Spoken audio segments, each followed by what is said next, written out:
Happy Sabbath mga kapatid. Magandang araw po sa inyong lahat. Tayo po ay magsisimula na ating professional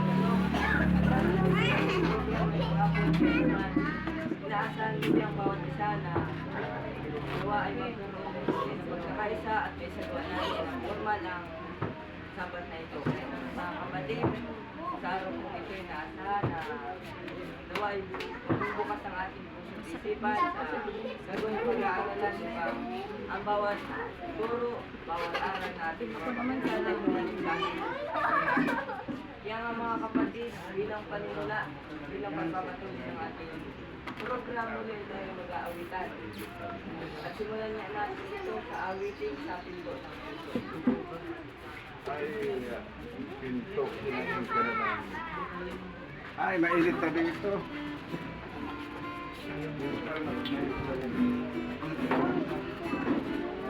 Okay, dito na ito dito.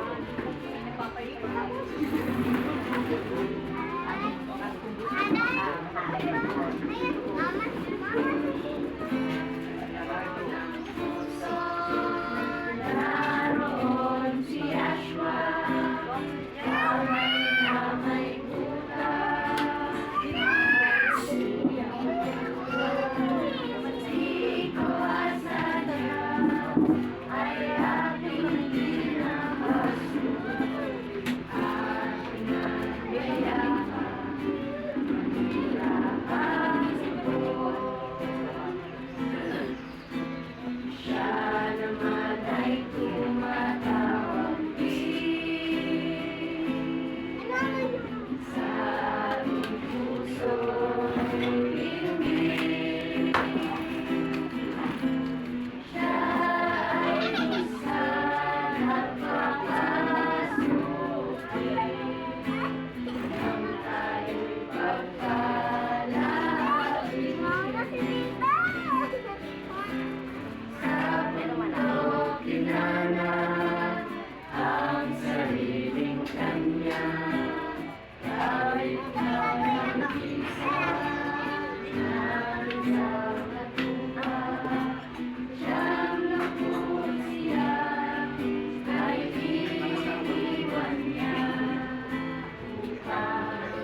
Awitin po natin mga kapatid ang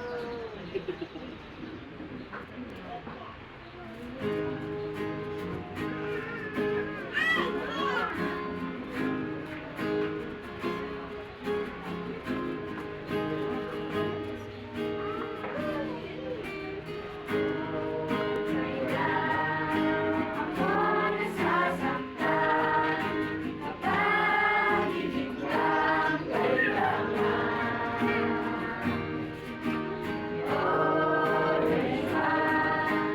Marahil sa'yo, panalangin ko sana'y dinggin mo.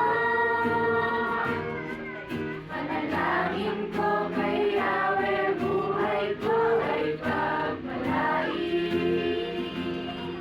At kami matibay tayo na, anong bilang ng suliranin ko. Sa bawat araw sana'y naroon ako. Ang lahat ng kailangan ko, panalangin ko ang lahat sa iyo. Dahil ito'y walang katulad, marahil ay di mo kalooban. Panalangin ko kay Yahweh, buhay ko ay pagpalain. At kami matibay tayo na, anong bigat ng suliranin ko. Bawat araw sana'y naroon ako. Bakit kung kailan ang puso ko'y nasasaktan, lamang kita tinatawagan. Ngunit kung ang buhay ay payapat kay simula, para bang nalilimutan ka. Panalangin ko kay Yahweh, buhay ko ay pagpalain. At maging matibay tayo na, anong bilang ng suliranin ko. Bawat araw sana'y naroon ako. tayo po ay tumayo at sabay-sabay natin awitin ang ating nasalamat natin.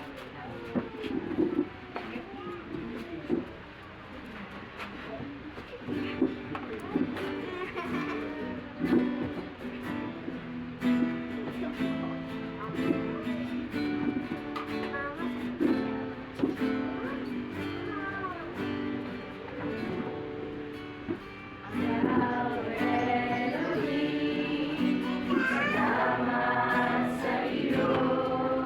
Itinakda mo ako sa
po panalangin, magsisimula na ulit tayo sa ating bow-down.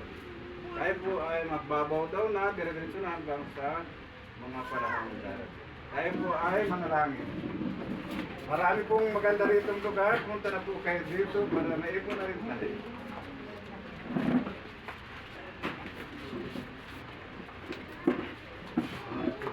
Nagilang Yahweh, Elohim na magkapangyarihan sa lahat. Narito po kami sa inyong banal na harapanin. Pinapasalamatan ang mga bagay na ating saktan sa ang mga araw. Anim na araw po kami gumawa at araw din namin kayo naalaala at pinapasalamatan namin ngayon. Kapagkat yung araw na ito ay para sa inyo na iyong pinakabanal. Maraming salamat po, nalagdan din kami ng kabayan sa iyong mga isip at iwan. Maraming salamat po at hindi nyo kami pinakabayan at iwan. Patuloy po namin dinadalangin ang aming mga kahinaan, ang mangyari, palakasin po ang bawat sa amin. Ang karunungan po ay hinihiling namin para sa aming kaunawaan sa araw-araw at sa aming gawain. Paigit sa lahat, sa pagbabahagi ng iyong bayan ng salita, ay maibigay namin ang tamang paliwanag at direksyon sa aming ginagawa. Napasalamatan po din ang mga karangalan, mga tagumpay at mga panahong nagdaan, mga kaarawan na nakarating sila sa mga ganong edad at marami po salamat sa inyo. Sila ginagabayan.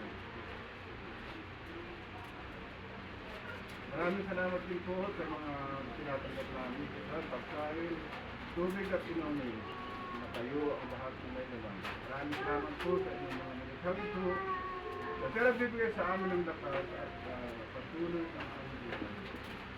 Natalangin po namin sa oras na ito ang mga kapatid na ito na patuloy nagsisikap at patuloy ng patatagin, maging malakas, ang mga kahinaan nila at kahinaan din ang inyong lipod ay maging malakas at maging matibay upang sa inyong pagdating lahat ay magkakayo. At ginadalangin din namin ang aming mga mahal sa buhay, ang mga kapitbahay, ang mga tao sa aming paligid na ang kalooban mo maghari na mauna upang sila naman ay iyong tawagin din. Ginadalangin din namin ang aming pamahalaan. Ginadalangin namin ang lahat sa dito sa ibabaw ng lupa na magkaroon ng kaunayan sa inyo. At dito sa lahat, magkamit ng buhay ng walang hanggan. Maraming relihiyon at maraming lumalabas. Balik sana po ay doon kami sa tamang daan.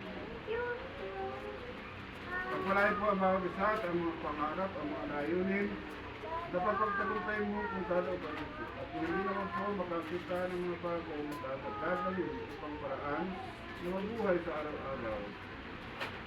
Patawarin po ang mga pagkulang namin pagkasalo upang ito hindi maging barakit sa aming panalangin. Hindi maging habang sa aming mga layunin, kaya po ang muna at mga siwa sa aming buhay upang patuloy namin namin ang iyong pagkita sa araw-araw. At nabayan po ang nalalabing oras. Kami naman po ay mga kabayan at ito'y dinadalangin ng tao sa aming puso sa banal na espiritu ng sangkakabay. Sa mga ngayon na sa aming kanan na sa namang gagabay upang ilayo at ilaboy ang mga bagay na makapasadyang. Lahat po ito hinihiling namin muli at dinadalangin sa banal na pangalan ng aming sarapagita si Rahusya ng Misaya, siya nawa. At sa ating kamay, purihin natin siya mangyari. Hallelujah!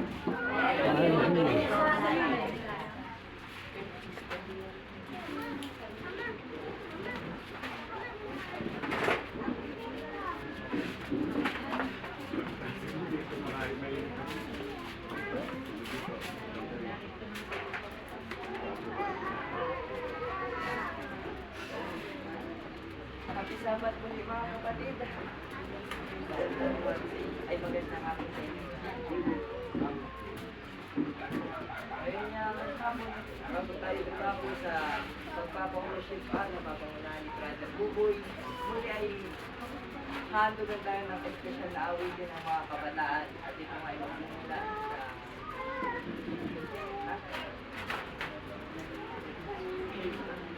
Talisay sa maligaya.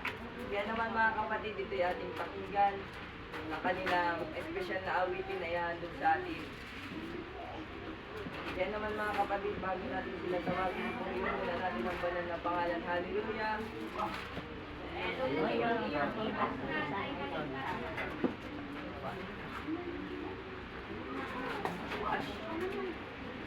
Kasama na ang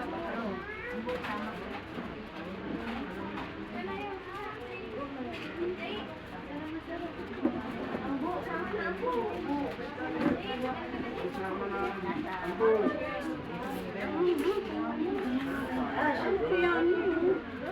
Dilistahan na. Kaya naman napatungkan kayo.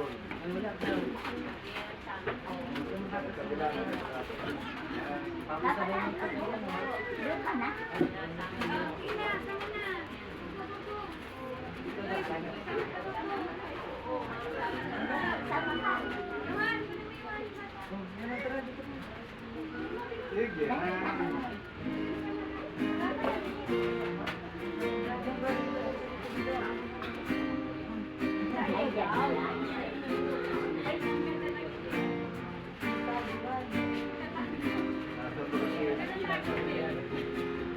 Kuya tayo na. Separate me, oh yeah, from this world, yeah, Maya. I have done so much wrong, I don't want anymore. The love of looking innocent divine. Give me your love, give me your strength, your strength.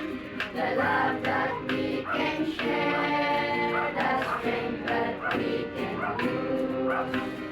Knowing deep inside my heart, my soul. Try to change my life again, try to push my fear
Father, you are King over the land.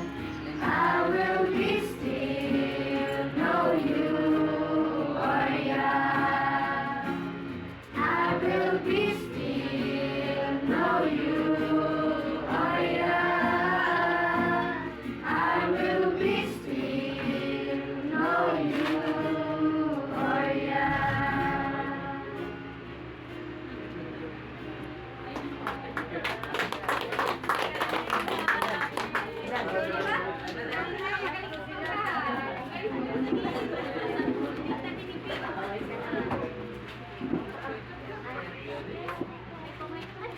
Mama, tulungan mo ako. Saan mo kung dito? Gagawin sa dito dito. Sleeper card, gawin mo yung sleeper na lang. Gawin mo sa ano natin? Yan, gawin mo yung sleeper. Lagyan natin ang sa likod mo, basa na. Magandang hapon po sa ating lahat. Magandang hapon. Marahil. Sa lahat po na nagdemo ng kanilang kaarawan ay ang masasabi ko lang ay mag-isa lang sila kay Amang Yahweh sapagkat narating nila yung edad na yun. At sana po yung mga patuloy na lagi ang hindi dahil sa mga cake o handa, kundi dahil sa kailangan pasalamatan natin ang Amang Yahweh. Nakita niya sa Israel.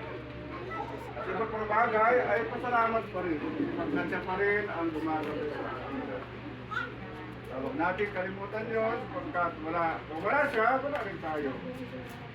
Ngayong hapon ay kanina kasi napakinggan natin si Brother JC, kapayapaan. Paano magkakaroon ng kapayapaan sa ating buhay? Kapag tayo na kay Yesus Isaya ay maramdaman natin ang kapayapaan.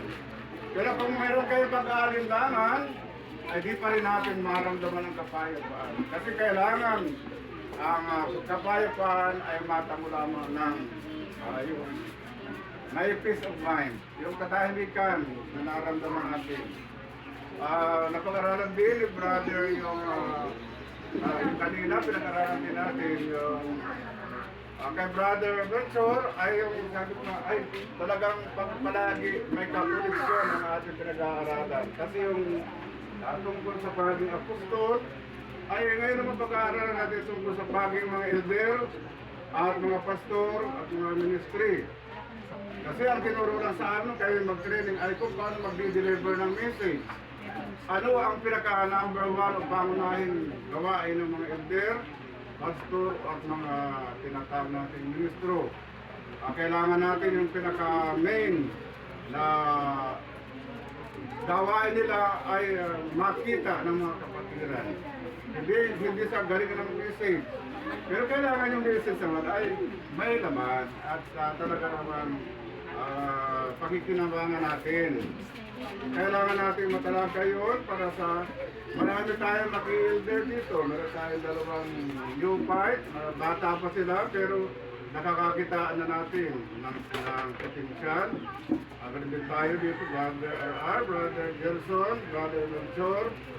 At yung iba pa ay kuminsan din tawag ready. Pero pag pinapala na ready na sila, siguro sila na din yung tatayo dito para ibahagi nila ang kanilang mga nalalaman para sa ikakaunlad ng ating kongregasyon.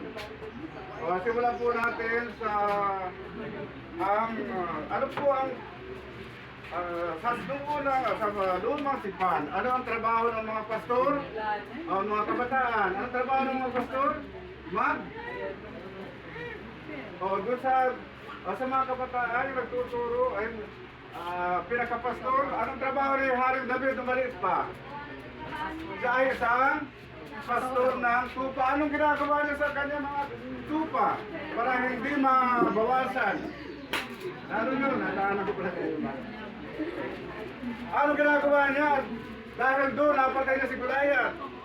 Anong ginagawa nito sa mga sumusugod doon sa mga tupa ni Haring David? Lumaliit pa siya? O pinapatay na yung yun. Ano pa yung pinatay niya? Uso.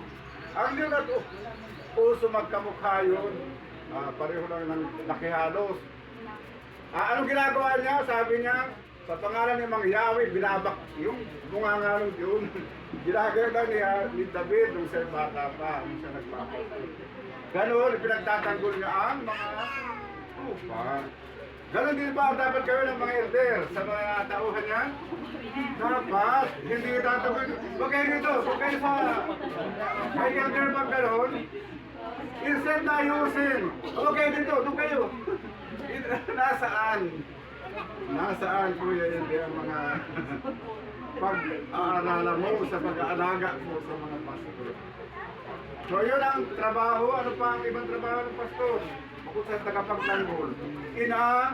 Alagaan siyempre. Kung may sakit ay ginagamot. Walang pilayan, nilalagyan siyempre ng binta yun. Nilalagyan ng halimbawa, napibang yun. Nilalagyan nila ng brace. Malaglag sa bangin. Ano pa?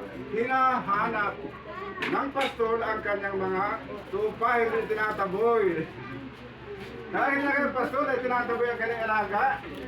Anong klaseng pastor ang nagkakaboy ng kanyang alaga? Di sa karapat dapat maging pastor. Ang pastor ay mapagmahal. Kapag hindi marunong magmahal ang isang pastor, ay goodbye. Nakaubuhan. Mawawala talaga yan. Doon pa lang, alam na natin ang trabaho ng pastor o pastor. Marami po talata sa unang nakasulatan ang bumabanggit sa pastor. Mula sa panahon noon hanggang ngayon, ang tungkulin ay number 1, magbantay at ipagtanggol ang mga lupa ng mga hayop na sumasalakay sa sumasalakay. At awayin din yung mga nakikipag-awayin at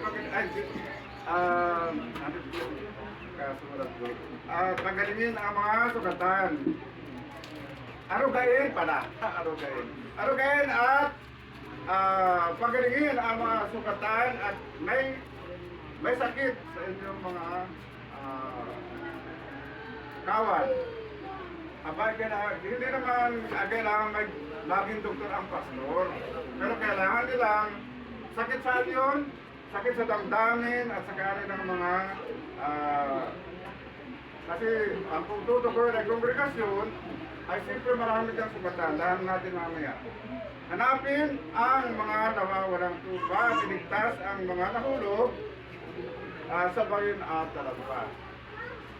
Sa bangin ng buhay, kailangan talaga din sa tunay na pagdiwa ng pag-aalaga. At sa talampas din ng buhay, ay kailangan natin hindi malaglag at mawala.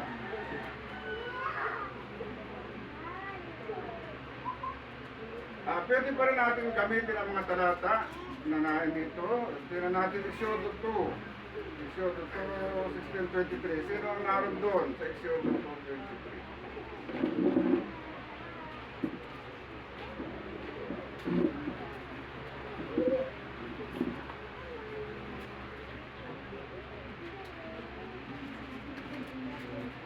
Pagkasahin natin madali.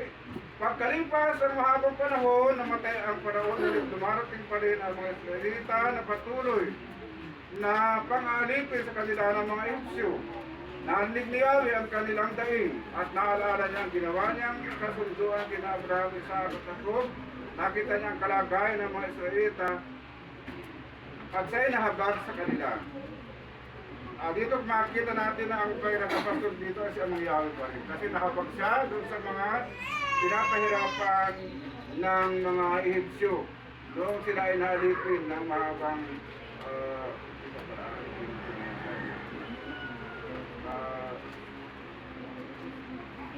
nahabag si Amang Yahweh na makita ng pagpapahirap sa mga ay 16 pala. 16 to 23. Simula pa lang sa 23. 16 muna. Dumating naman ang 7 anak na babae ng pari noon o sacerdote upang sumalot ng tubig. Ang binabasa ko kung ginagamit yan ay ang mabuting balita. At yung tipo din, ito na po nang gagamitin ko ngayon. Ngunit, may dumating ng mga pastol at tinapoy sila. Nakita ni Moses ang pangyayari kaya sinapinuhan niya ang mga babae. at hindi naman magpainom sa kawan. Dito ang nakikita dito na ang pastor ay tungkol sa pag-aalaga ng mga tupa. Maaga nakauwi ang mga babae kaya tinanong nila ang kanilang tinanong sila ng kanilang amang si Ruel, bakit maaga kayo ngayon? Ang mangyari po, pinagtanggol kami ng isang issue laban sa mga pastol. Isinalok niya kami ng tubig at pagkatapos pinainom niya ang kawan. Sagot nila, nasaan siya? Bakit hindi niyo sinama? Nang makasama natin sa pagkain. At pinatawag nga si Moses. Si Moses. Wala noon, doon na nanilahan si Moses at pinakasal sa kanya ni Jethro ang anak niyang si Sipora. Ayun para ang asawa ni Moses ay si Sipora. Tanda yung mga pipintuhan kayo dyan ng para doon sa bata. Yung umaga. Ito na yung kwento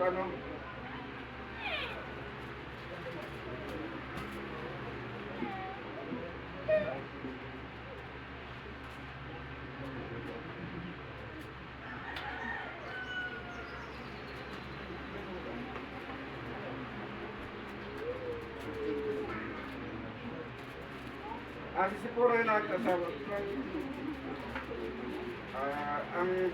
Ang biyanan para ni Moses si Jethro. Ako'y dayuhan sa lupang ito, kaya tatawagin kong Gersom ang batang ito. Pagkalipas sa mahabang panahon, namatay ang Israelita na nga po yun, at nakapagsig ang mangyari sa mga Israelita. Pinakita ditong mga pastor ay si Moses, kasi ang trabaho talaga nila ay mag-aalaga ng mga tupa. Pag binasa natin ang 1 Samuel 17, yun din ang nilalaman. Tumago tayo sa awit 23, ano nga yun, Johan? Si Yahweh, ang aking pastor. Sige, decide. Yahweh is the shepherd, the Ay, shepherd one. Si Yahweh ang aking pastor, di ako nagpuyan. Tandaan natin ang content na Psalms 23 para isa rin yan doon sa mga dapat kabisado ng mga bata. Si Yahweh ang aking pastor, hindi ako nagkukulang. Tatandaan natin bilang pastor, si Yahweh yun. Pinahihimlay niya tayo sa lumpiang pastoran at inaakay sa tahimik na batisan. Pinapanumbalik ang aking kalakasan at pinapatubayan niya sa tamang daan upang aking parangalan ang kanyang pangalan. Dumaan man ako sa madilim na libis ng kamatayan. Wala akong katatakutan pagkat ikaw aking kalapay. Ang tungkod mo at pamalo, aking gabay at sanggalang. So yung mga tungkod at pamalo ay sanggala. Kaya noon, ang mga may gulang na nagtutungkod, hindi naman dahil sa nila, pero kasama na din nilang pansanggalan. Kung mayroong mga hindi magandang mga salbahe, mga pwede daanin sa tungkod. Gabay at sanggalang. Pinagkahanda mo ako ng salusalo na nakita nito ang mga kaalaman ko. Sa aking ulo ay langis ay binubo, sa aking sarong pagpapalay ng Isubo. Kabutihan pag-ibig ko, sa akin di magpupulang, sa mga kasama ko ako at pinabubuhay, at magpakailanman sa bahay di aming tatahan. At tungkol pa rin sa mga pastor, Lucas 2:8-20. Ano ba silang sabi dito? Naipin na natin. Lucas, chapter 2, verse 8-20. Tingnan natin ang nilalaman. Okay. Mahaba pero mahaba pa din ang oras. Doon ay may mga pastor na nasa sambarang at nagbabantay ng kanilang mga trupa ng gabing iyon. Ito yung mga anak siya, diba? At tumayo sa harapan nila isang anghel ng Yahweh at nagiwanan sa paligiran nila ang kalulahatian ni Yahweh. Ganun na lamang ang kanilang pagkatakot. Kung sinabi sa kanila ng anghel, huwag kayong matakot. Ako'y may dalang magandang balita.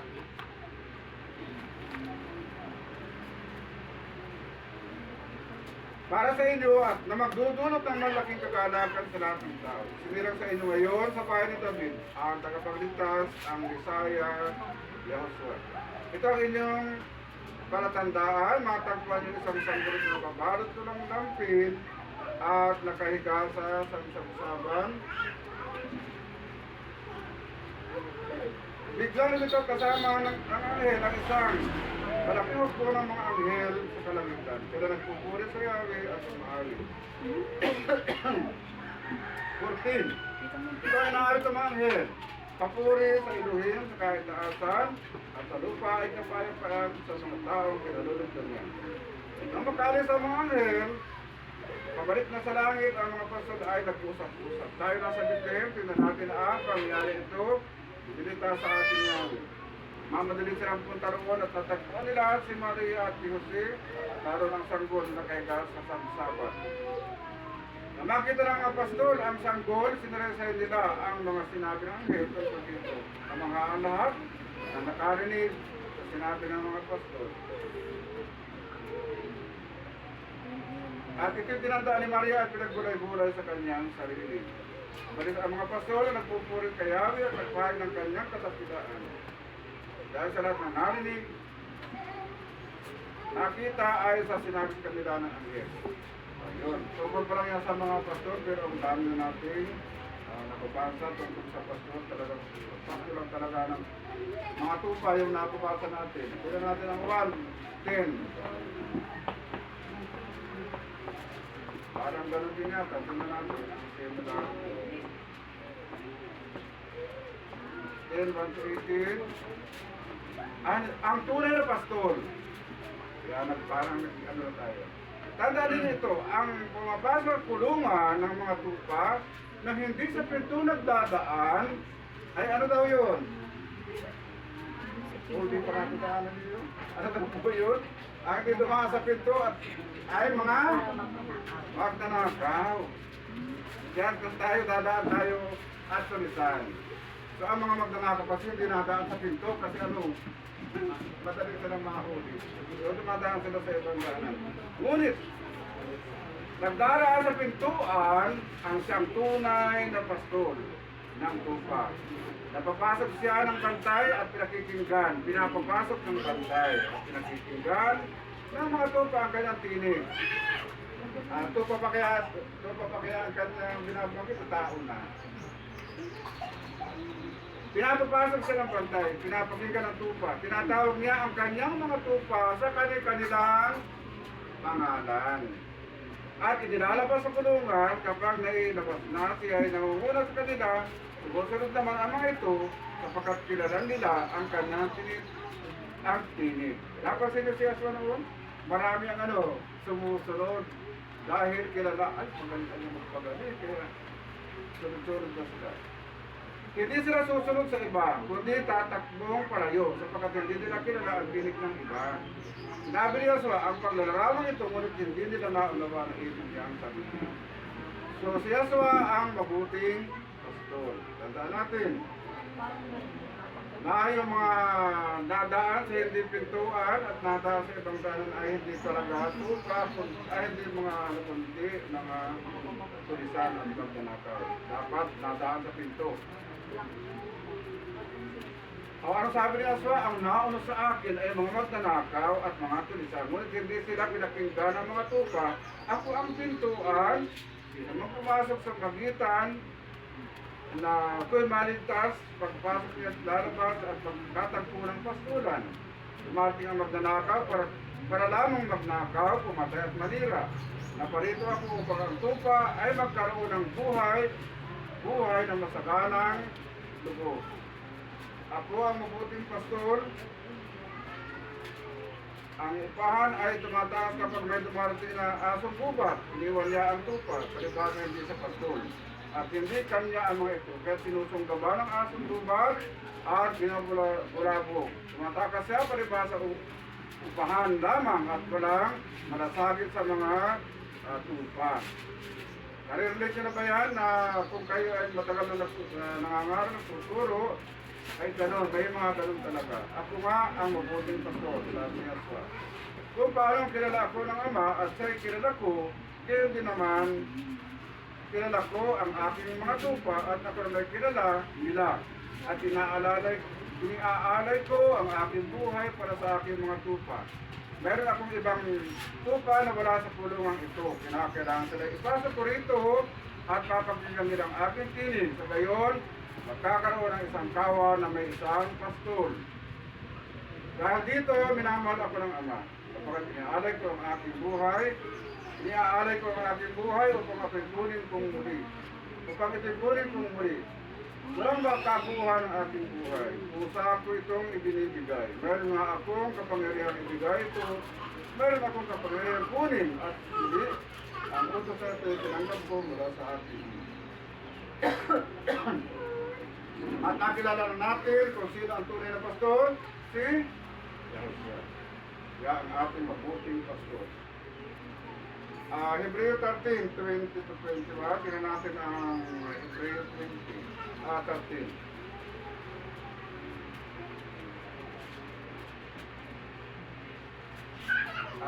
Napansin natin na siya sila talaga ang mabuting pastor. Inadaan sa pinto. Hindi sa kung saan lugar. 13, 20.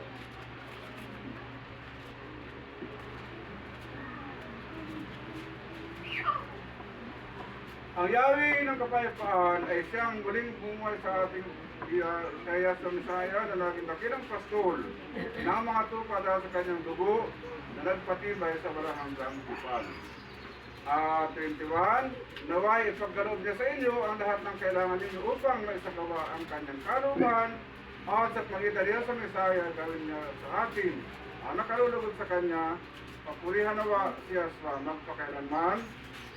Amen or Yanawa. Si Yahweh, ano daw po, ang dakilang pastor. Siya ay pastor at siya pa rin ang dakilang pastor.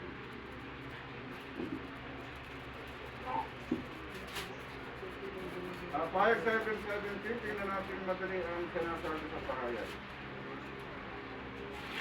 Sabi doon, sapagkat ang kordirong nasa gitna ng trono ang maging pastor nila. Siya ang dadabes kanila sa mga buka ng tubig na bibigay buhay. Papahiling ni Yahweh ang bawat tuwas kanilang mga mata. Ay talagang tunay na dakila siya sa Misaya sapagkat ang hirap na dinananas natin ngayon ay papahirin niya at mawawala lahat ng pagod hirap natin at magkakaroon tayo ng buhay na walang hanggan. Alamin na natin ngayon ang tungkulin ng mga pastor. At nabanggit ko na yung mga talatang nabanggit at yung tayo. Dalawang bagay ang kampana ng mga pastor o ng mga elder hinggil sa pagbibigay ng maging mabuting halimbawa, maging mahusay na pamumuno o pasipuno. Bilang mabuting halimbawa, dapat handa siyang magtabi ng natatayong bahagi mula sa kanyang pinapangkat.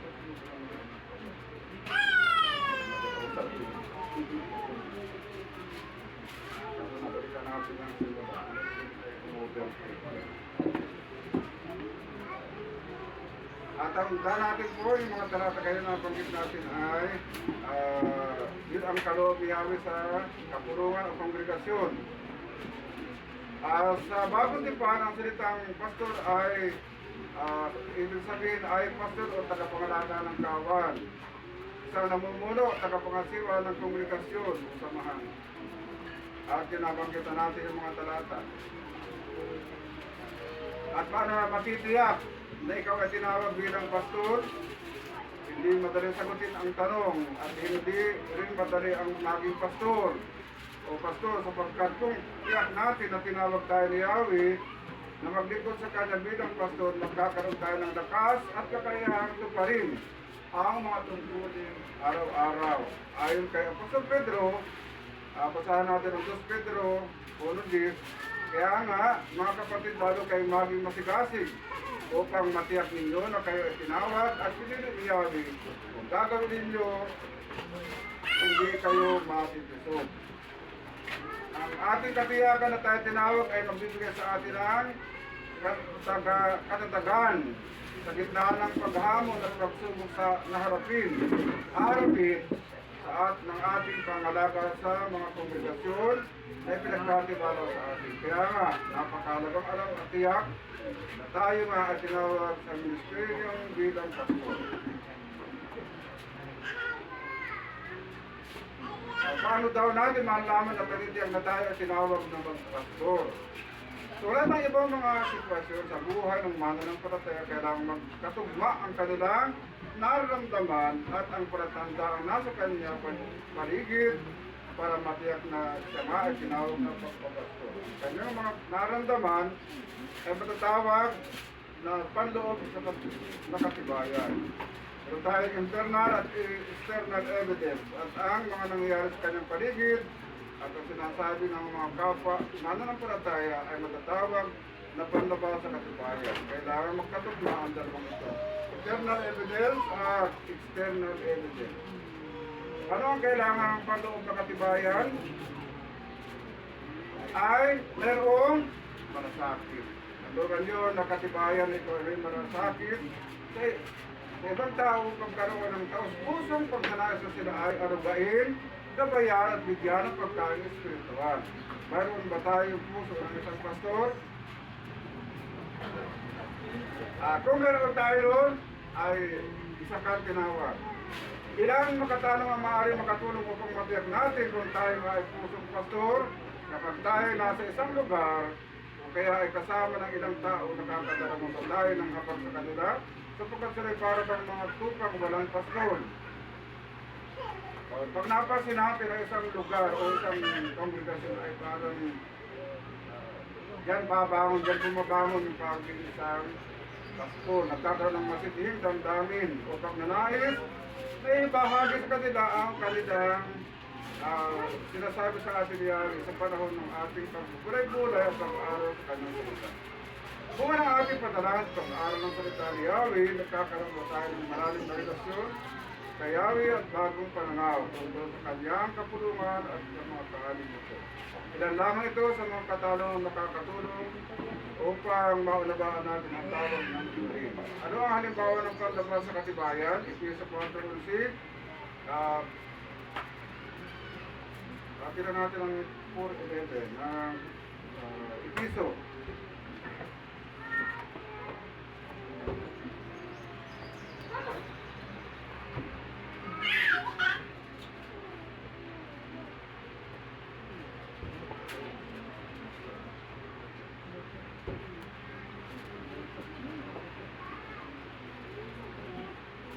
Ganito ang sabi doon. At binigyan niya ang ilan ng kaloob upang maging mga apostol, ang iba ng mga propeta, ang mga evangelista, at ang iba yung mga pastor at mga guro. Ginawa nito upang ihanda ang paglilingkod. Una po, mapansin natin yung mga kaloob na una ay apostol at propeta, tapos na tayo doon, at ang mga sunod evangelista at ibang mga pastor at mga guro. Kaya kasama din natin si guro natin.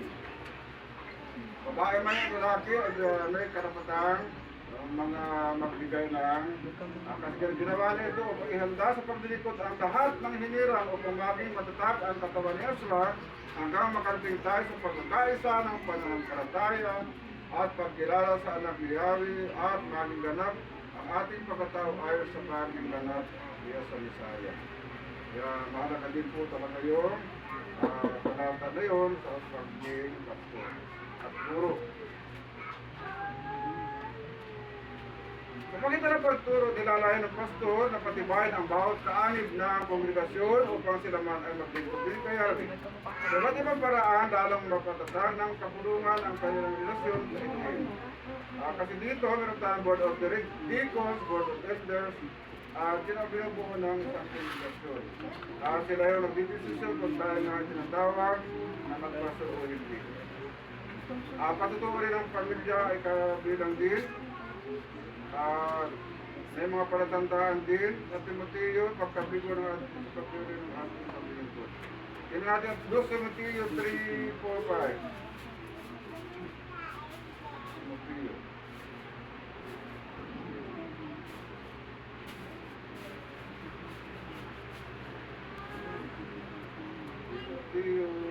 Timoteo 3:4-5. Basahin natin.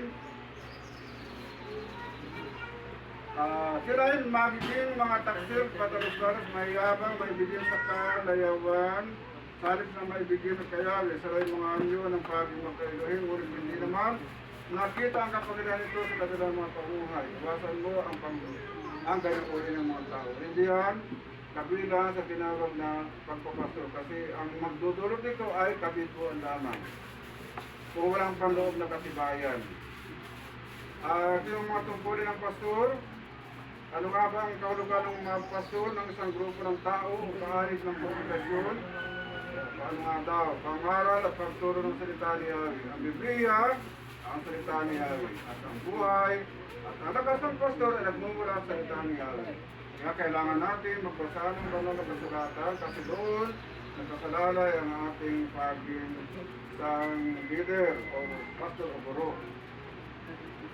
Napangunahin katungkulan ng pastor ang tamang pagtuturo ng salita ni Yahweh. Pangunahin ang pagtuturo ng salita ni Yahweh at sunod ay isang napakahalagang bagay ang pangalaga sa kawan na ipinagkakatiwala ni Yahweh sa kalinga ng isang pastor. Dahil dito malaking pagkakamali kung mamaliitin ng isang pastor ang ginagampan ng bahagi ng tapat na pangaral at tamang pagtuturo ng salita ni Yahweh. Ang likod pangaral ng pastor ay dapat paghandaan ng gusto at hindi dapat sa walang bahala. Kaya yung mga naghahanda sa atin ay nakita naman natin na pinaghandaan sapagkat talagang detalyado ang kanilang pagkalaan. Kailangan din ng pastor ang panalangin o pangaral at maaaring ihentulad sa papel na ginagampanan ng propeta ng panahon ang paglalahat nila ng salita ni Yahweh sa mga tao. Tungkulin ang panalangin ay maaaring ihalitulad sa papel na ginampanan ng mga saserdote sa lumang tipan.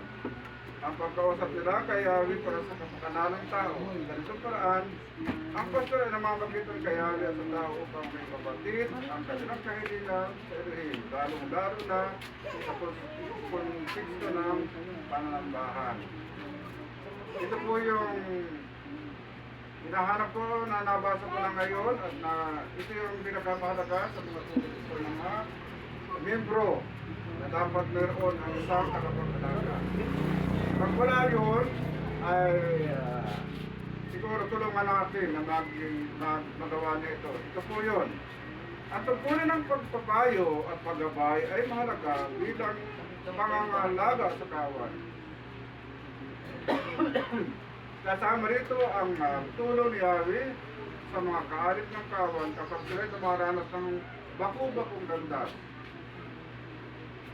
Ibang salita ng baku-bakong landas, maligalig yung kanilang pamumuhay. Lumaragasang baha. May mga salitang hindi natin alam kung kanino gaano, kung kay Maricon. At madidilim na lagbak ng kanilang buhay.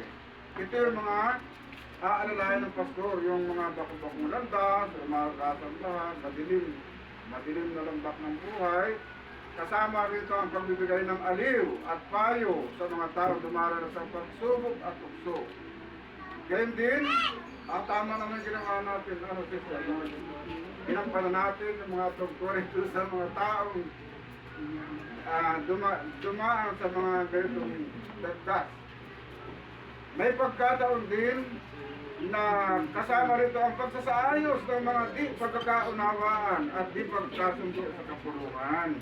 So number one yun na dapat pansinin. Sinabi ko na pero hindi naman walang absurd kaya nakakalungkot. Sana po mga member ko huwag kayo naghihiya magsasabi ng inyong mga problema. Hindi na, siyempre palaging malapit kayo, hindi naman pamlahatan. Siyempre pag nahingi ng payo, magkakaroon kayo ng parang conference. Hindi sila open country, kundi open sa public, kundi nasa isang lugar. Mag-uusap kayo doon ang mga suliranin kung maayos. Pero dapat ay maayos. At kung kinakailangan kasama rin dito ang pagpapataw ng disiplina, halimbawa, sino ng kaalit ng kapulungan na nakagawa ng isang bagay na hindi nakakalugod sa kapulungan at kay ang mangyari. So yun po ang dapat dyan aware ang mga elder o pastor na matuto siya. Kaya nga dapat nag-aaral din siya po ng mga batas. Kasi kailangan din niya ang mga legal documents para yung kanyang pagpapayo ay maging makabuluhan. Kasi kapag hindi umaksyon, kuminsan bakit? Siyempre, malaki na ang question mark. Bakit? Walang aksyon. Ang sasagutan pala sa iyo ay pod-pod ng dila. Pero ba? Wala ko na pod-pod. May nag-epekto. Wala naman. Dapat hindi ganun. So kasama po sa bilang pastor ang maging mahusay magpaliwanag. Ang ating brother Sing ay mabait siyang makipag-usap at pagpaliwanag. So, ikaw naman, kahit ikaw ay ito, siyempre gano'n, nakakarinig. Di ba po, nakakarinig ng pain kapag ang ginagamit na salita ay hindi makapagpaliwanag. So ganyan po tayo, ganyan po ang pastor. Siya sa Messiah, gayon din. Kasi kung mabagsik siya sa Messiah, mga bata, lalapit pa ka doon, ay nagpapakanto nga sa kanya. At sabi nga na, ito ang kaharian ng langit. Mga bata ang iyong tulad. So talaga ay kailangan talaga natin ang pagpapayo at paggabay at pangasiwa siyempre. Ang pastor ay mahusay din manager. Mapansin naman natin ang ating bagong president na sa pag-isilsil, sana ganito at ganito na nga. Mahusay, nakita natin. Dahil din sa mga kasanayan ay natututo. At nga, sabi nga, magpatuloy tayo at yung mga balasid ay gawin natin mga ano na lang, yung inspirasyon para tayo magpatuloy. So, magaling na manager ang isang pastor o leader. Yun ay nasa Marcos 10, 41 to 45. Tingnan po natin kung anong bagay yung number dito sa Marcos.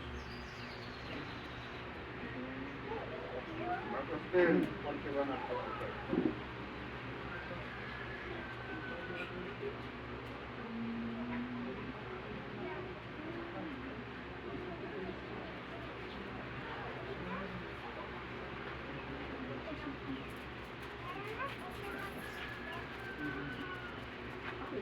Ganit po sabi, nang malaman ito ng 10 alagad, nagalit sila sa mga kapatid. Kaya nilapit sila niya sa sinabi, alam ninyo na ang mga itinuturing na pinuno ng mga hintil ay namumuno bilang mga Panginoon sa kanila.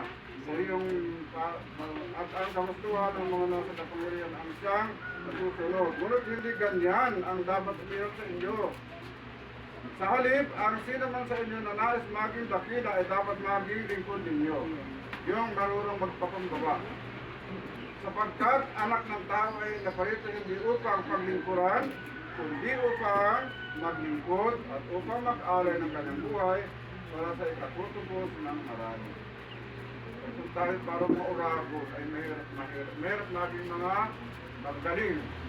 Mahirap ang mga magaling at oragon. Parang lahat, ang batas ang nangyayari sila ang naging batas. Hindi ganun ang gusto.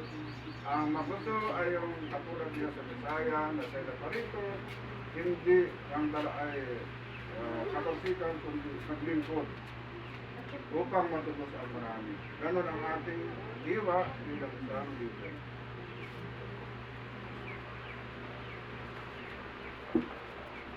Dapat iyakin ng elder, ang mga pinuno, ang mga board of elder, mga diakono, at yung mga nahalang natin kasama na yan dyan.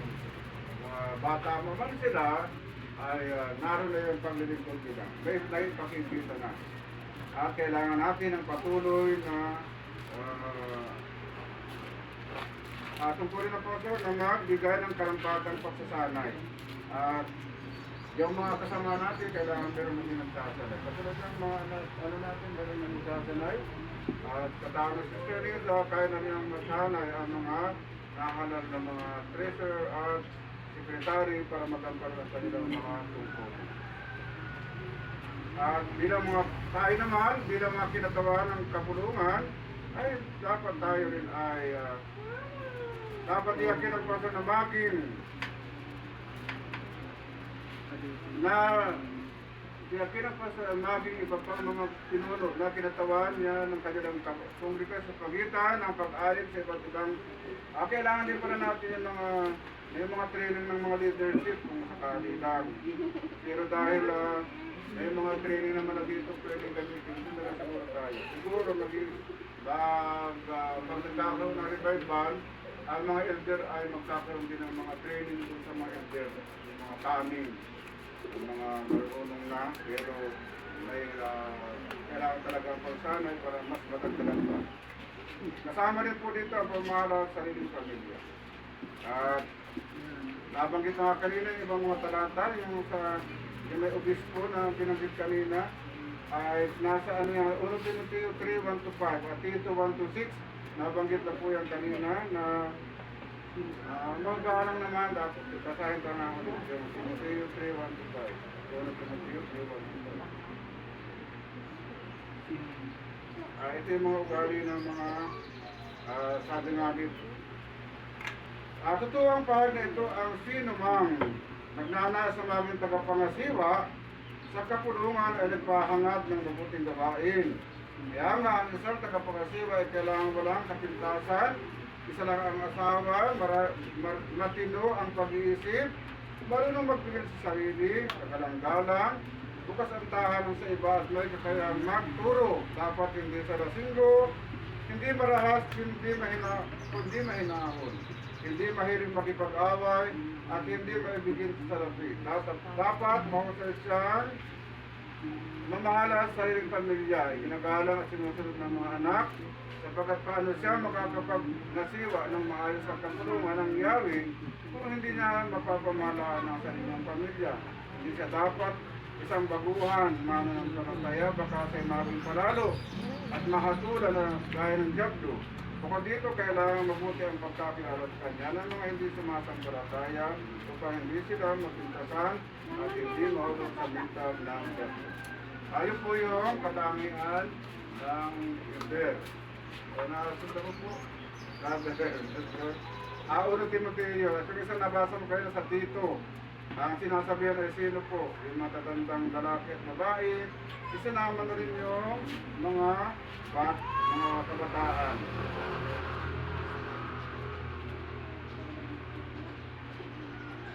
Ito 1:6.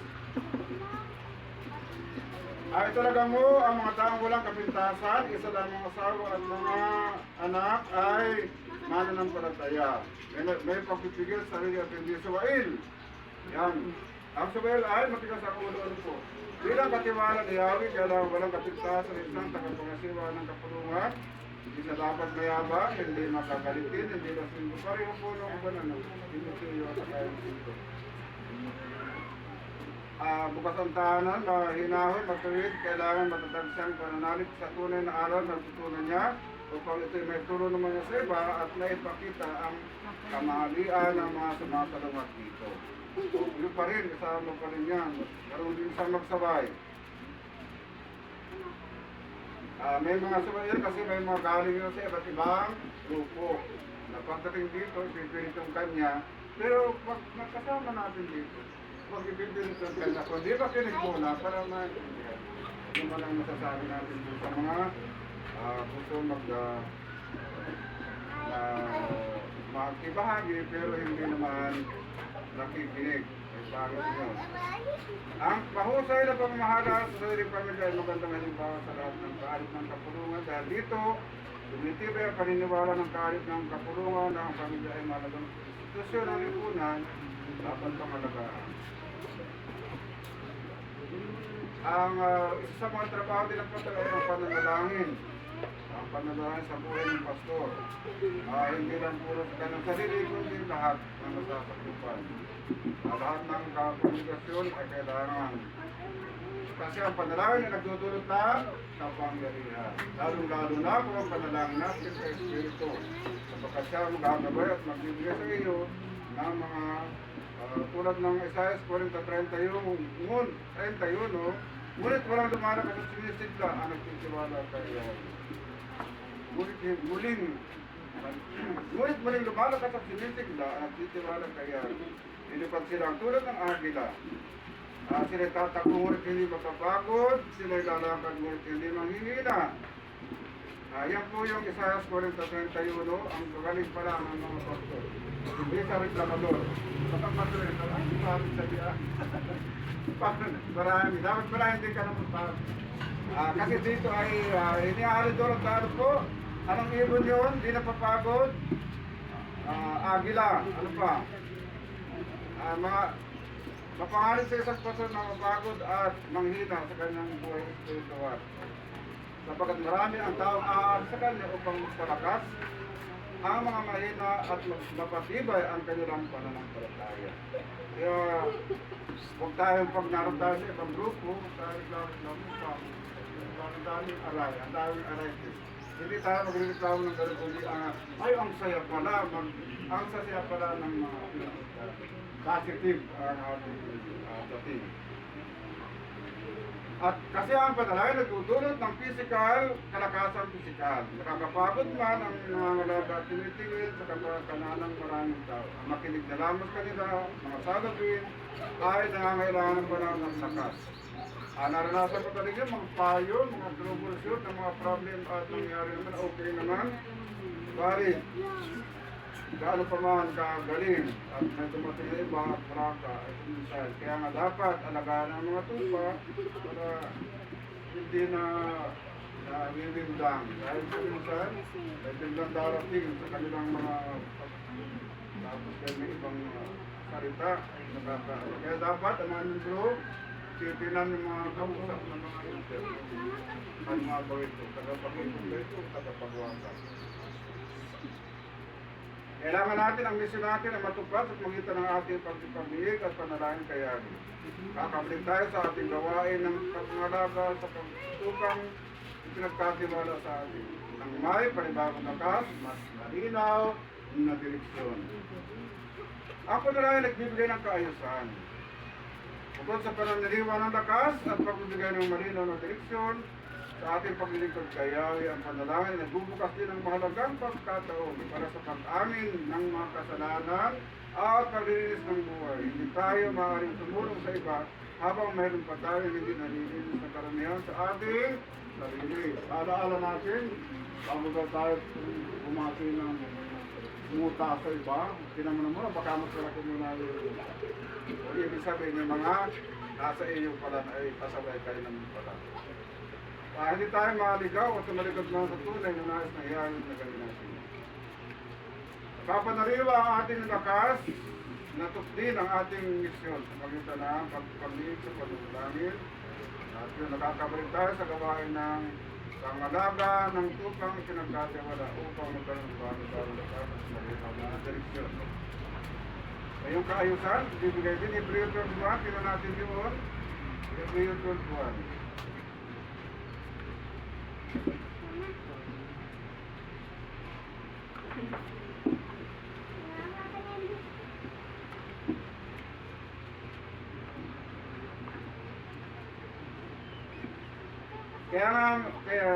Kaya nga, dahil napapaligiran tayo ng napakaraming saksi, tanggalin natin ang anumang balakid at ang kasalanan kumakapit sa atin. Buong saka tayo magtumakbo sa takbuhay nasa ating harapan. Ito natin ang ating paningin kay Yeswa sa kanyang kasalanan ang ating pananampalataya mula sa simula hanggang katapusan. Kala ka maghihintay sa kanya, hindi niya inarinta ng kahiyan ang pagkamatay sa krus at siya ngayon nakapos sa kanan ng trono.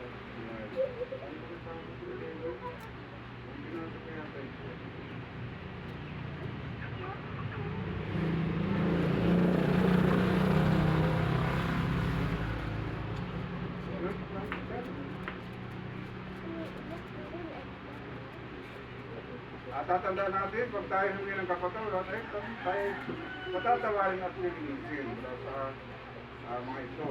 Juan 1:9.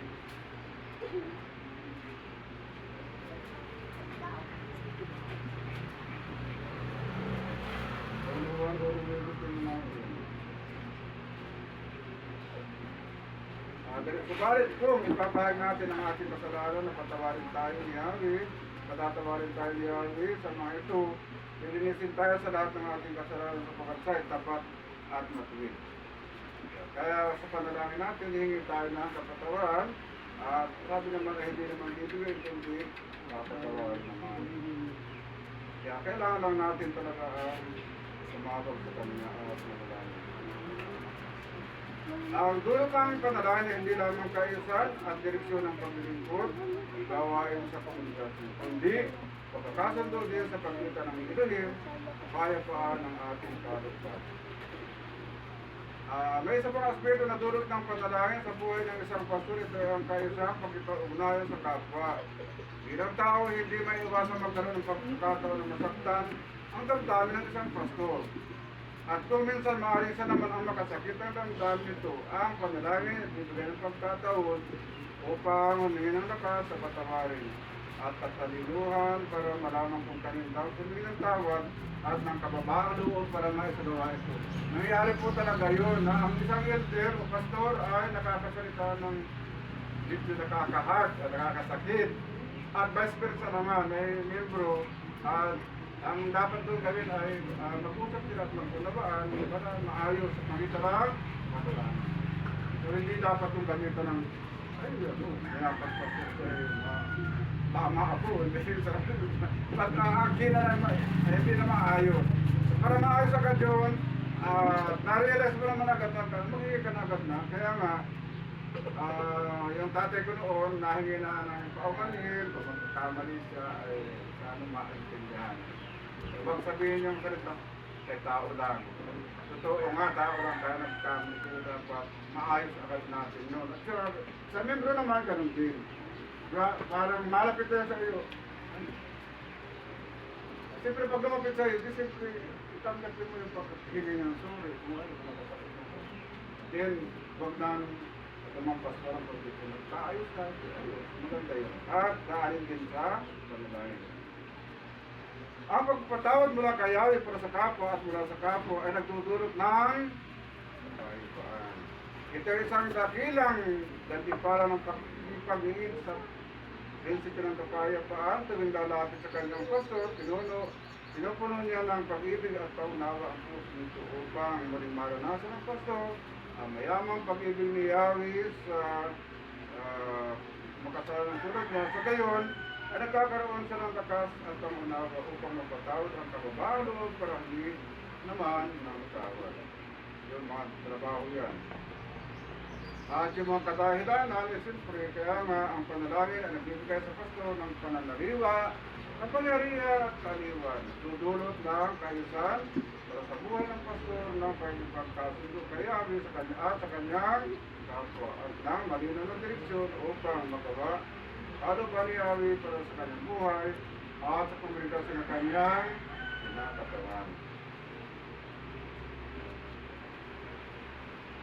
Nung wala kami, natalaki ng sister dito yung mga suliranin, ng mga asawa, ng mga pastor o ng mga kongregasyon.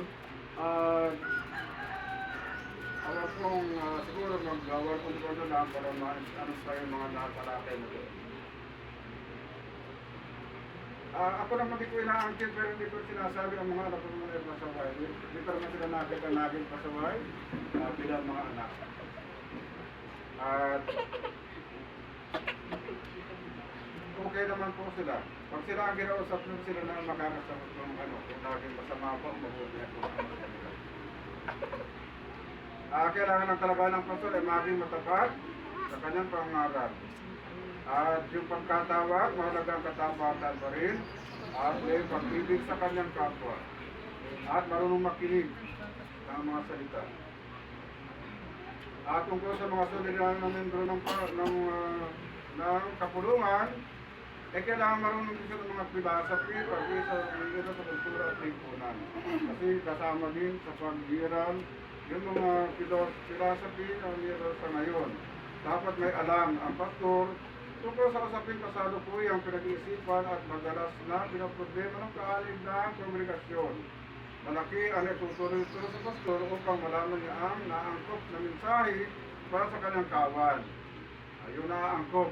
Pero ni brother, nakikita niyo yung pag-aangkop-angkop. Nakakatuwa yun na inaangkop-angkop na yung gusto niyang masabi. Na gusto niyang iparating sa mga makikinig. upang malaman na angkop. Mayroon ba mga namumroblema sa pera, nawala ng trabaho, ilang buwan ang manahanap ng trabaho, meron bang may sakit, meron bang namatayan, meron bang may problema sa pamilya, suwail na anak, taksir na asawa, asawang lasing o sa garol, meron bang may kagalit, may naiharap bang mabibigat na tukso, may hinaharap, meron bang mapangarap na magkasala, malamang malalaman lamang ang pasok ang kondisyon ng kanyang kawan kung regular ang kanyang pakikipag-ugnayan. So yung mga elder po, nakikipag-ugnayan at hindi pinagalitan yung mga membro kasi paano masasabi mo ganito akong problema at paano yung nalusolusyonan. May pagkataon din ang pastor ay dapat laging tagapakinig at hindi lamang tagapagsalita. So kasama niya ang kanyang membro upang mas makilala niya ang bawat kanila at higit na maging asma ang mensaheng kanyang ipangaral. Sa pangaral po, may formal na pag-aaral at may di formal. Yung formal na pag-aaral, nag-aaral siya ng pastoral. Sa atin po ay hindi naman na tayo naghahanap noon. Ang hahanapin natin ay yung katapatan mo, yung damdamin mo, yung iyong dedication. Ay isa na yan. Hindi naman hinahanap sa Bible. Hindi naman yung may mataas na pinag-aralan ang hinahanap, kundi yung mga ano po, mga dukha sa hindi naman as yung dukha talaga. Yung makikinig ng mga tao lubos, pero may mga pinag-aralan, mahirap sila magturo para ka nagbanggalan sa palir. Babalik lang din kayo. So, doon ka na sa mga tao may pag-asa ng makinig at umunawa. Yung pag-aaral po ng original na wika ay kailangan din natin kasi para natin na ipapaliwanag na wala na palang J at W sa Hebrew. Kaya kailangan meron din po tayo dyan. Kaya siguro si Kuya Dani, lahat yung kanyang cabinet, hinahakot ko sa bahay ang tanong. Yung marami libro, kasi kailangan din daw yung mag-compare tayo ng mga sali ng mga libro. Kasi makita natin din yung mga discrepancy sa mga pag-compare ng mga version ng Biblia. Kasi yan ay matatanging pagkaiba. Yung mga pastor na talagang ayaw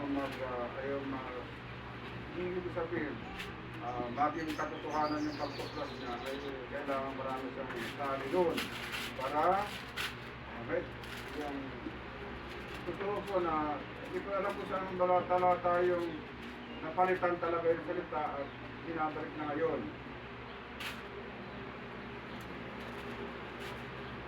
Kailangan din po natin ang mga dictionary sa mga Bible Atlas at mga mapa. Kailangan din po yun sa pag-aaral nung mga nag-elder, pastor.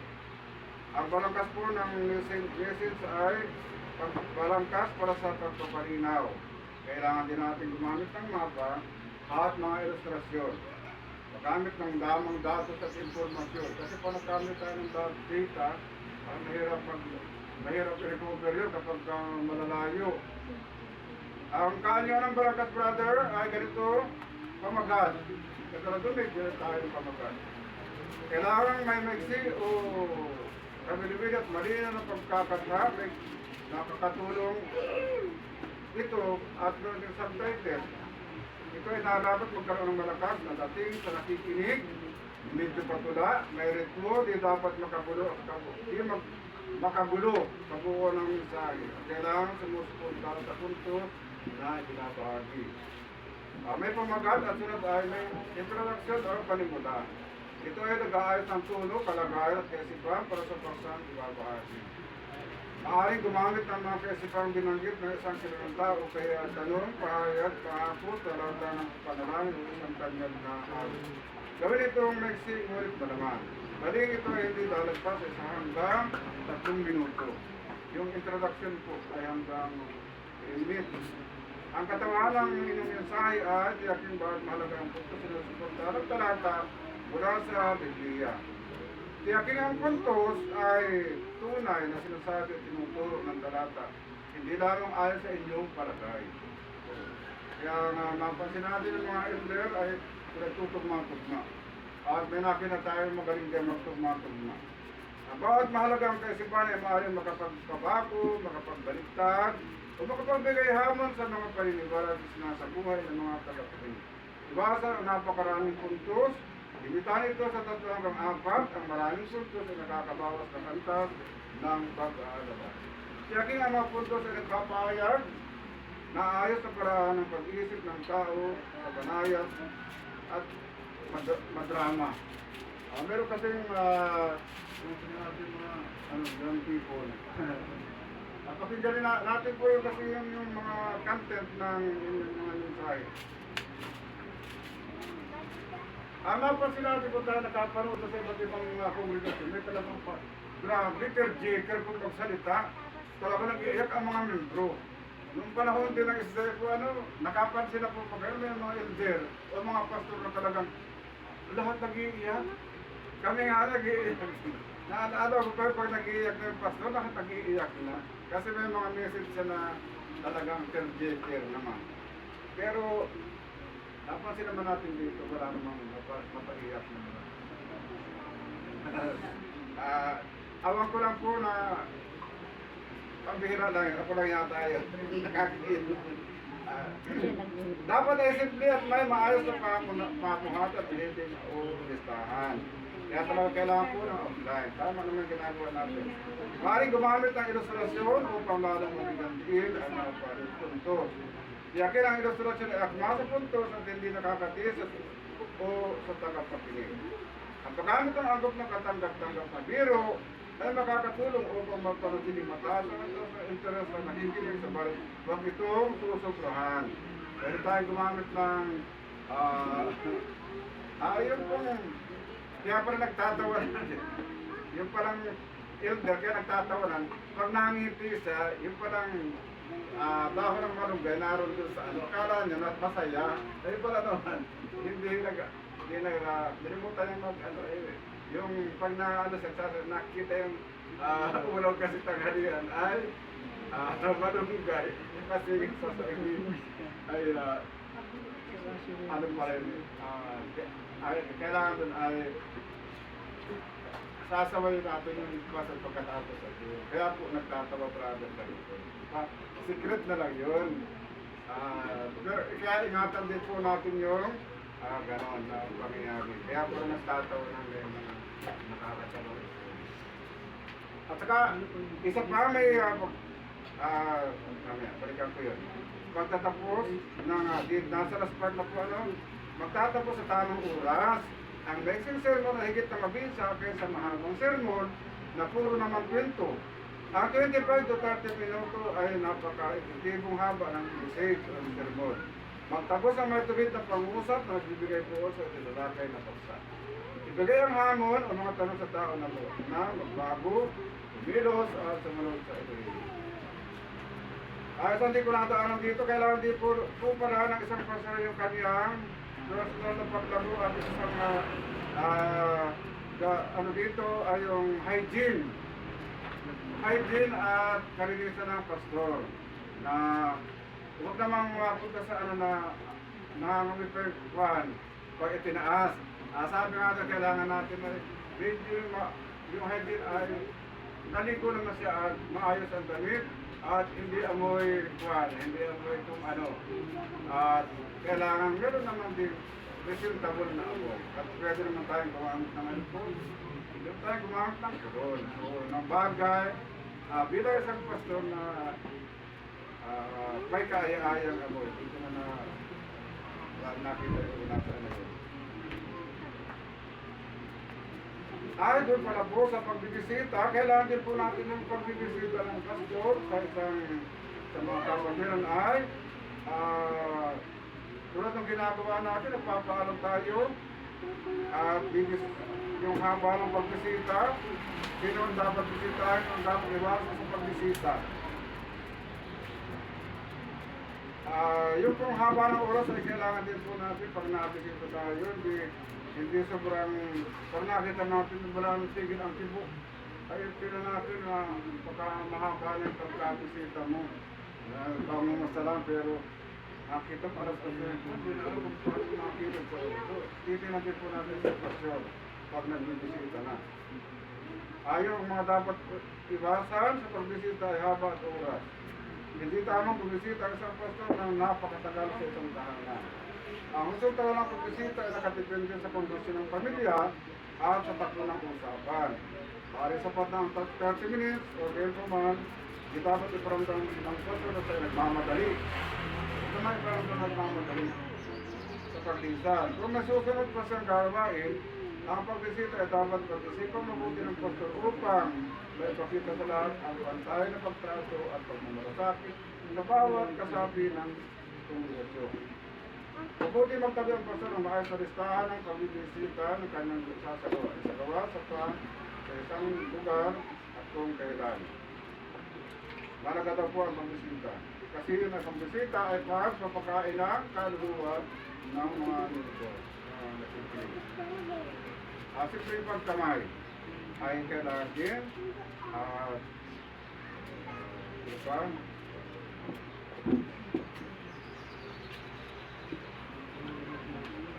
pagbisita po kayo mga natutuklasan ng mga ibigay ito.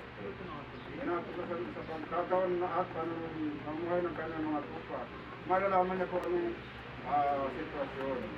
Larang i-explain natin po dahil natin po alam natin natin. Pero dapat hindi daw kundi alamin natin. Malayo man o malapit na nakipakita natin at i-curious to rin alam panambahan dapat din malaman na pag-visit tayo sa mainam na pagkukunan ng material na kanyang sermon. Yan, yung message po nakukuha din na natin doon sa kalagayan ng pag-sermon natin.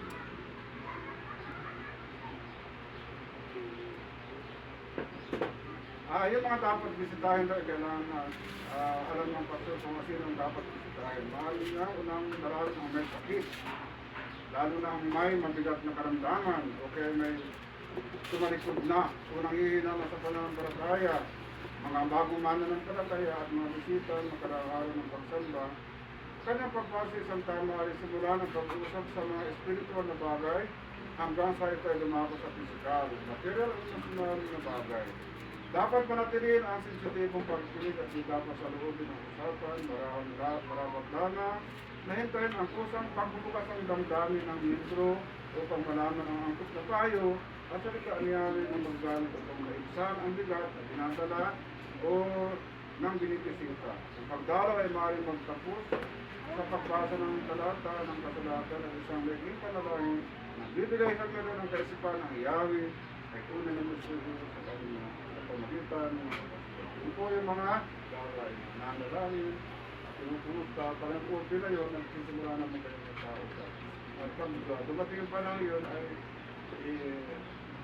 sa ayos natin ang magpag-usap para naman yung pagbisita natin ay natin pala yun suot o hygiene. Kailangan din natin maingat kapag dalaw sa membro. Kasi nga, doon sa usap-usapan ay nagkakaroon ng ganito yun. Kung dadalawin sa isang babae, ganito, kung babae ang dadalawin. Kung dadalaw sa isang babae membro, dapat siguruhin ang pastor na naroon ang kanyang asawa o kaya may magsama siya ng kapatiran upang may iwasan ang usap-usapan o kaya gusto. Marami naman, maari naman manggagawa ni Yahweh o nahulog sa tukso, hindi lamang sa galing pagpili ng panal at ugawa ng pagbisita. Madalas dahil sa hindi matatag ang damdamin ng isang tao, kasalukuyan sumusok sa problema, mabilis mahulog ang loob sa mga taong pakiramdam nila na kakatugon sa kanilang pangangailangan. Talino at paging sensitibo sa ganitong pagkasa ang kailangan ng umiral sa pastor kung siya ay binisita sa membrong may emosyonal na problema. Lalo na ang taong dumaranas ng problema sa kanyang asawa, isang kamali ang isipin ng malakas at magaling na ang pastor sa paghawak ng sitwasyon tulad nito kahit na mag-isa lang siyang dalawa sa membro. Huwag kailanman subukin ang kakayahan ng kaaway na gamitin ang sitwasyon yun upang mahulog sa tukso ang pastor at ang kanyang mahal na membro ay maiwasan sa pagitan ng maingat na desisyon. Kailangan pagdadalaw ang pastor kung nag-iisa lang, dapat lagi siya may kasama. Palagi siya may kasama ang alalay ng babae o lalaki. At yung hygiene, Kung dadalaw ang isang pastor, maging sensitibo sa kanyang kasuotan at kanyang hygiene. Tiyaking maayos at presentable ang damit na suot ng pastor, maging ang kanyang amoy kung sa bibisita sa libro. Ang kasuotan at amoy ng pastor ay maaaring sumailalim sa uri ng kanyang paglilingkod sa kanyang mga puso. Di naman sinasabi ang magbili kayo ng pero kailangan lang maayos, malinis. Walang ano yun? Walang amoy. Walang amoy, walang meron amoy. Mahalaga din po yun sa mga elder o pastor. Sa lahat ng nabanggit, masasabing napakahalaga ng gawain pagbisita hindi lamang sa kayos ng paglilingkod ng pastor, kundi matugunan ng mas mainam na pangailangan at kalaingan ang mga tupa ng ating yari ni Yahshua Messiah. Ito yung mangyayari. Maraming pasasalamat ang naibabalik sa ating Panginoon. Nilulubos ko na rin, ang pastor ay kung may trabaho siya ang maunang pag naglilibot na yung ano. Pag naglilibot na yung lagayan, kung meron siyang mauna siya magbigay ng handog or pusa loob o kung meron siyang ikapo o kung ano man ay siya magbigay halimbawa na siya marunong magbigay. Tamang motibasyon lang ang pagbibigay. Ang isang pong bakit mga handog ay hindi na wala sa Bible, kaya patuloy pa rin tayo. At sa Batang Tipan, ang pinagbibigyan din ay huwag magbigay ng mabigat sa loob, kundi yung bukal sa kalooban. Pero doon sa pagsinatungkol sa mga ipagkakando, ay yung sa ika po ay, halimbawa 1,000, yung 10% doon ay 100. Ang iba, ang malaki naman po. Kaya noong araw, dahil na doon sa mga ganun, pero ang hirap pala ituro nung ikaw. Kasi nung naroon doon sa Pilipinas, dahil doon sa ikaw po, nabigatan rin mag-asawa. Hindi naman pinipili ko mag-asawa, kaya lang ay naisip pa rin ang laki naman. Kung kita pa rin 2,000, agad. Parang nalakihan, bakit dito nagtuloy, bago pala. Dapat pala hindi na muna pinalaki na muna. Kung ano lang yung kaya, kasi dito naman doon talaga. Panahon ng pagbibigay. Napansisip po niya ang pagkakataos natin ay pinapanalangin. Ganun din po ang gagawin natin. Pinapanalangin kaya po magkano o ano man ang ating ibigay. Lalo na po may pamilya, isama sa budget ng halaga na ibigay. Yung kung may pagkagaba, kung isama na po natin sa budget ng ating ibigay. Pero hindi naman kayo ino-orderan. Kung ano po talaga yung nasa loob. Ilagay ang kaloob sa isang hiwalay na lalagyan. Kung maaari isang i-ordering envelope. Hindi na po tayo gumagamit. Kaya dito po lang tayo. Kasi makita natin kung sa ibang pumilo ito naman. Magpasok mo may peso pa na wala po. Hindi natin yung ginagawa. Yun daw iba ay ito daw ay kailangan may tamang motibo kung gagawin natin. Pero kung yun naman, sa mismong oras ang pagkaroon, higit na mabuti kung ang pastor ang manguna sa paglalagay ng kanyang karoon sa opening bar. Kailangan magsimula sa namumuno ng kapuluan ng katapatan ng pagbibigay. Pagbigay tayo kayawin ng tama at tapat at sa rin ang tutukon sa ating kailangan sa tamang panahon. Ang pastor na mapagbigay ay madaling makahikayat na isang kongregasyon na pagbigay.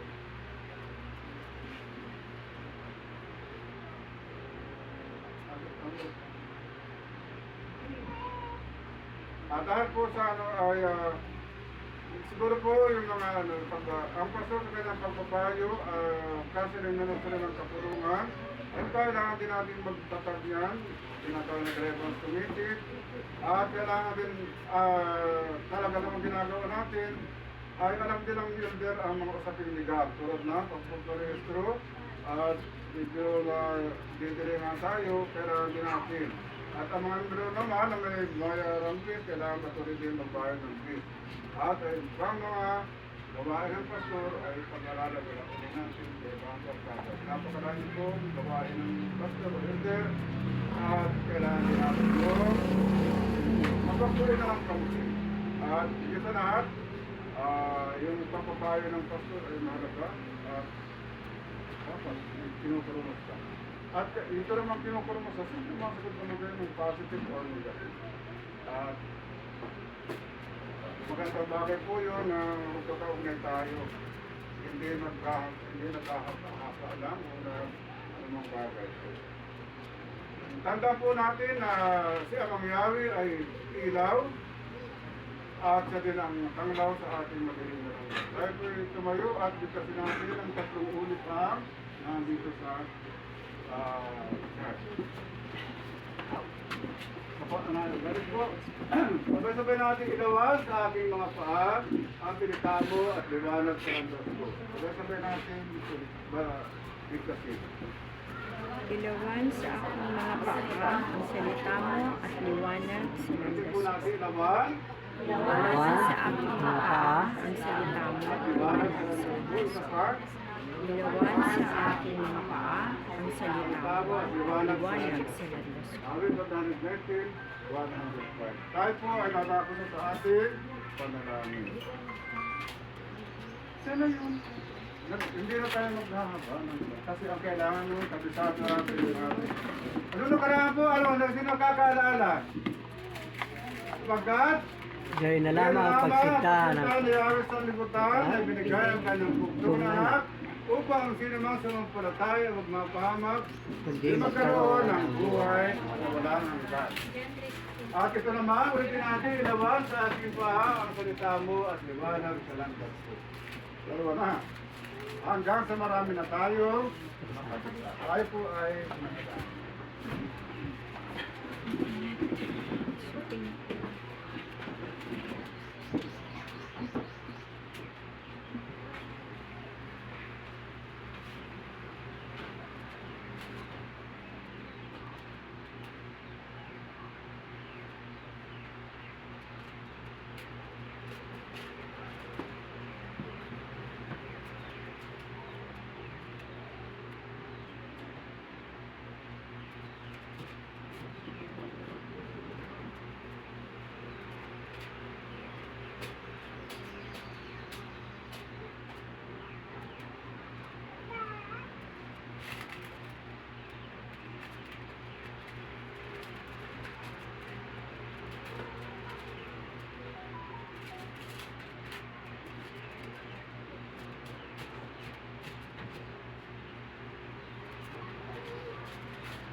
Ang Yahweh banal, sinasamba po namin kayo ngayong hapon sa Espiritu at Panginoon. Pinagdadangin po namin ng aming mga kahilingan sa inyo. Sana po sa paglipas ng aming umaasa po kami na ang mga panalangin sa inyo nadinig upang makamtan man ang mga panalangin sa aming mga pinadalangin sa inyo. At ipunadala ng aming mga matatuloy sa aming mga anak. Sana po kayo mag-aalam ng mga bagay na mabuti sa nila. Kayo po ang magbigay sa kanila ng mabuting gawain at kapubuhay. Kaya hindi naman po, sinadalangin din namin ang katulungan ito. Patuloy po palaguin at pagpalain ng bawat isa amin. Patawarin po kami ng bawat isa amin. Mahal po kami ng kapatawaran sa amin. At patuloy namin baguhin ang aming buhay at sarili. May nakot namin ang aming paglilingkod sa inyo. At tinatalang namin na patuloy namin ipagpatuloy ang aming panangaling nito ng walang pagdadalo at pagdadalo sa mga hindi nakasintro ng buhay na walang hanggan at pinapanasa sa amin. At pasang pa pagpalain ng kongregasyon ito ang mga kapatid, ang mga mahal sa buhay na hindi pa kasama inyo pong tawagin para magkabahagi namin sa kapatid. Hindi namin po yung patinahin mga kamag-anak, kailangan din po namin sa inyo, sila mga po yung bawat. Kaya po nakakalang magbuti sa kanila. Sa amin, ganyan po. Sa aming pagsamba sa inyo, kami nananalig ng lahat ng mga dalangin namin ang dinigin. Pagkat ninirala kami at nananalig sa Panginoon Espiritu, at katotohanan ng Diyos pinatapit sa amin.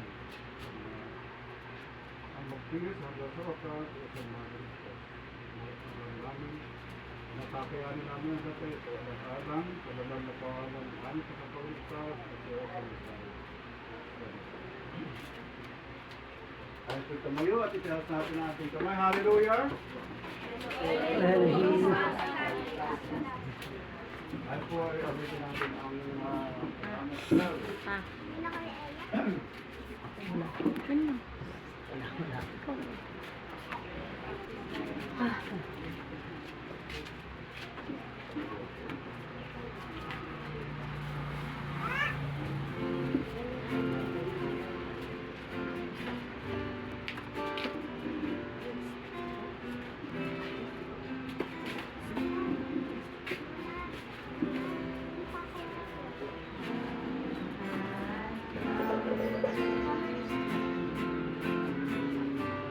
Sa pagsubok sa buhay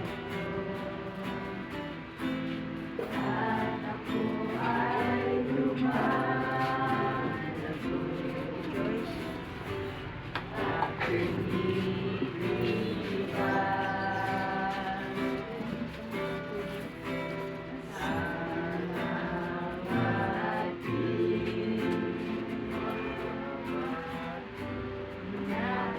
natutunan kong maging anong hirap malos hanggang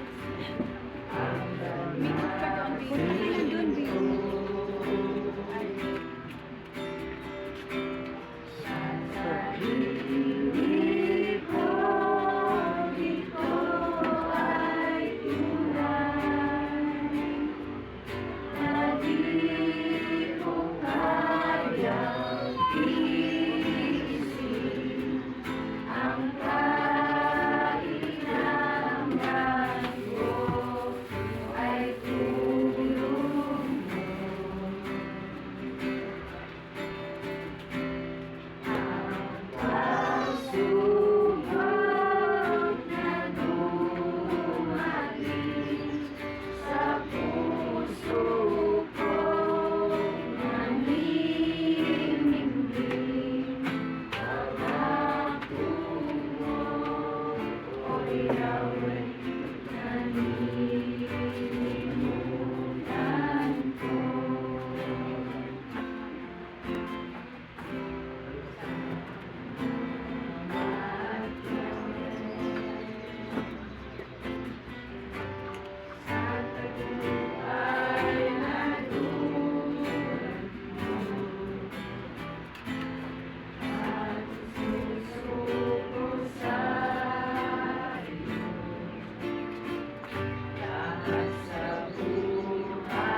Pasalamatan natin na bilang Yahweh, pinasalamatan po namin ang mga bahagi na pinagkaloob at pagpanupo at pagpalain bawat sa amin. Yan ang kasali ng